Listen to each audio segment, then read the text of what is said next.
Tanong ko sa'yo, nakaranas ka na ba ng bullying sa school mo? Yung nangyari po. Bali, ano sila? May sarili silang GC. Gumawa sila ng GC, tapos doon nila pinag-uusapan yung... Ikaw, sa susunod, pag may mga nambubuli sa'yo, huwag mo itago sa amin. Sabihin mo sa akin para ako mismo. So, eto na nga mga Habibis. Nandito ako with Lindy Toots. Hi! And it's another day and I'm so proud of her because ang yaman na niya. Ang yaman. Hindi ko po. Hindi, itong batang to, ang dami niyang ipon, pero kung meron kang nilalabasan ng pera mo dun sa family mo, di ba? Oh. Lagi ka nagpapadala. Ano mga napagawa mo na nga sa family mo? Napaalis ko na yung bahay, sir. Na may ano na din sa tubig, sir. O, kasi si Lindy actually, sa mga hindi nakakaalam, Lindy is actually part of an IP, Indigenous People. Di ba? May tribo. Kaya tawag ng tribo nyo? Ano, sir? Maghat. Ha? Maghat. Maghat? Ayan. So, bukid na bukid. Kaya nga kami hindi Maghat, Ituman, at saka... maraming Bukidnon. tribo doon. Ganyan. Oo. Pero ikaw sa Maghat ka na tribo. Tapos, kaya nga kami nahirapan kami pumunta doon sa inyo. Kaya hindi kami natuloy doon pag-akyat sa bukid kasi sobrang hirap pala pasukin yung... Mahirap pa po yung daan. Oo, yung daan Pagka papunta naulan doon. po. Pero, napalagyan mo na ng tubig, di ba? Tapos... Kasi, sir, nag-iigib na kami, malayo po eh. Oo. Tapos, sabi mo, plano mo sila bigyan ng panghanap buhay sana, Opo, di ba? sir. Pinaplanuhan ko po ngayon, sir, kung ano po. Anong plano sa mga tindahan? Ganun siguro? Sari-sari store? Pinag-isipan ko pa po, sir, kasi maraming... Oo. Okay naman yung ginagawa niya na nag-iipon and all for the family. Pero sabi ko sa kanya, wag mo kalimutan. Okay lang din na gumastos para sa sarili. Kaya sabi ko sa kanya, para mas maganda yung phone mo, mura lang, bumili ka na. Eto.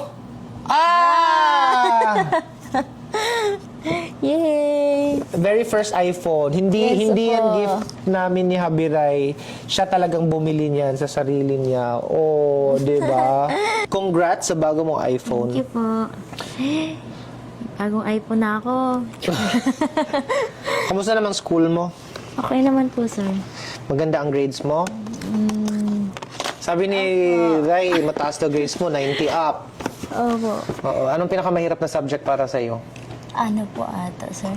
Steno talaga. May mga naliligaw sa iyo sa school? Wala po. Tanong ko sa iyo, nakaranas ka na ba ng bullying sa school mo? May sinumbong ka sa akin kahapon. Meron po. Matagal na daw nangyari pero ngayon pa lang niya sinasabi sa amin. Pero okay na po yan, sir. Okay na yan, kalimutan natin yon. Limutan na yan. Bakit ka kaya binuli nun? Ano kasi, sir, sabi nila, piling sikat. Hindi, ano bang nangyari talaga? Yung nangyari po. Bali, ano sila, May sarili silang GC. gumawa sila ng GC, tas doon nila pinag-uusapan yung... ano, Ikaw? sir. Yung, hindi naman po ako lahat. Meron din iba. Iba? Kaya, ayun, pati ako pala doon. Oo. Pinag-uusapan nila. Ano sinabi nila tungkol sa'yo? Favoritism daw ako ng mga teacher. Favorite ka ng mga teacher daw? Tapos feeling sikat, ganyan. Parang ano sa Kung school favorite ka ng mga teacher, dapat perfect yung score mo. Hindi ka na Hindi dapat naman nag-aaral. Nag-aaral ka pa nga eh. Diba, takot ka pa nga bumagsak. Hindi yun. Baka inggit lang yun sa'yo. Tapos ano sabi, feeling sikat ka daw? Opo. Ilan followers mo nga ngayon? Nasa 800,000. Yung 800,000 followers, feeling pa ba yun? Sikat talaga siya. Kahit saan nga kami pumunta, kahit nasa abroad kami, nahanap, saan si Lindy? Ganun nga kaya, hindi, inggit lang yan. Tapos nalaman ko yung mga nag-bully sa'yo pala, or naganyan sa'yo ay, tawag nito, nangutang pa sa'yo yun. Pinapautang ko naman, sir, pero binabayaran naman na nila. Oo. Pero, actually, sa akin lang, sila yung mga lumalapit sa'yo pag may kailangan Opo. sila. Pero, pag nakatalikod ka, may mga sinasabi silang mali. Paano mo nalaman na pinag-usapan ka?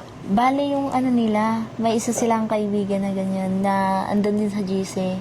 Tapos sinend sa akin kasi... Nag-screenshot siya sa GC ng mga pinag-uusapan. Bakit daw nila ako pinag-uusapan kasi yung bait-bait ko naman daw po sa kanila.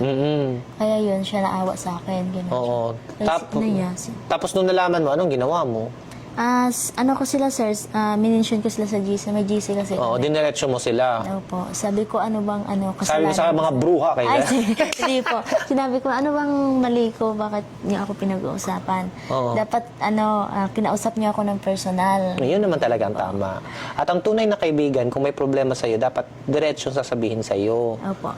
Pero may mga tao kasi na pag may kailangan, lalapit sila sa'yo, pag pagtalikod mo, ikaw talaga yung pulutan nila sa chismisan. Ano man sagot nila? Nung diniretso mo sila. Parang wala po silang reply. Tapos nag-ano na lang sila, ng personal message sa akin. Nag-sorry naman. Nangingi po sila ng sorry. Okay na rin. At least nag-sorry naman sila. Sana okay na kayo ngayon. Okay naman po, sir. Bakit? Kasi hindi na sila pumasok ng school. Takot sa'yo. Baka tinakot mo. Hindi po, sir. Baka sinabi mo, susuntukin mo. Hindi po ako ganyan, sir. Sabi ko, pag-usapan namin sa personal. Kasi hindi na sila sir.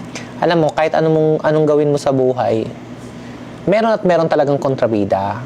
Kahit ano pang gawin mo, kahit pinakamabuti ka pang tao, meron at meron talagang mahanap na mali sa'yo. Hindi ka pwede maapektuhan sa mga ganun. Kailangan mo focus ka pa rin sa anong purpose mo, bakit ka nandun sa school. Which is, kailangan mong makatapos, di ba? Opo. Para magkaroon ka ng diploma. Opo, Di ba? In fairness naman sa school mo, hinandle naman nila ng maayos, di ba? Pinatawag nila yung ibang students. Opo. So in fairness, that's a good school. Kasi may mga school pag may mga nangyayaring bullying, hinahayaan na lang nila. Sa susunod, pag may mga nambubuli sa'yo, huwag mo itago sa amin. Sabihin mo sa akin para ako mismo pupunta sa school. Hahanapin ko, sino yan? Nakatakot yun, sir, sa inyo po. Hindi. At least, ang natuwa ko kasi alam mo kung paano i-handle. Hindi ka nagpa-api. Kinompronta mo. Maayos mo din kinompronta. Hindi mo sila... Minura mo ba? Hindi po, sir. Hindi yan marunong magmura. Ito, walang bisyo. Ayaw magmura. Ang bait-bait ng batang to. Pinipilit ko nga uminom minsan. Uminom ka! Para maka-experience ka ng kahit ganito lang. Yung wine lang. Ayaw talaga. Kailan ka nag-graduate? Ano po, sir? 3 years na po ata. Okay lang yun. Shoutout ka naman sa teachers mong mabait sa'yo. Hello po. Ang dami po nila, sir. Oo. Parang hindi ko naman naramdaman na favorite ka ng teachers mo. Hindi naman po, sir. Parang patas sila naman. lang po yung nag-iisip ng ganyan po. Kasi kung favorite ka, hindi ka na sana pinapapasok at Ayun. dapat pasado ka na lang lagi kahit anong gawin mo, top score ka dapat. Opo. Bakit kaya nasabi nila na favorite ka? Hindi ko lang po alam sa kanila, sir, Ako nga, sinasabihan ako, favorite daw kita. Hindi kita favorite. Irita nga ako sa'yo Favorite ko si Ate Rose. Yung mga tao, sir, may nasasabi lang. May issue lang mga tao. Hello po.